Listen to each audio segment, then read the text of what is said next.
do'stlar, 2026 yili holati o'sha, lekin yana yaxshi niyatlar esa 2026 yilda kerak.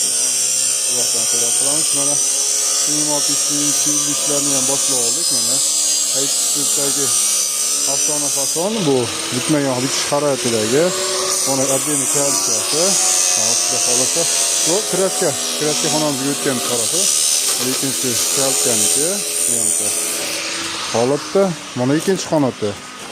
Xudo xolasa moliyalarga o'tkazdik.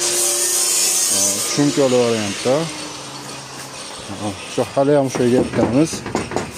Kimga dori qo'ldan svorka keladi-yu, ammo razmer chiqarayotmayotgan yo dori svorka chiqarmayotgan akalarimiz bo'lsa murojaat qilishlari mumkin. Xudo xolasa maslahatlarimizni beramiz, yasashlarga yordam beramiz, o'zlarining uylariga o'zlari savol ochib olishlari mumkin. Bo'lmasa aka yo o'zingiz qilib bering deydiganlarga nomerlarimiz bor, ayrim postlarimizda shularda orqali kirib ko'rib ishlarimizni nomerlarimizga telefon qilishlaringiz mumkin.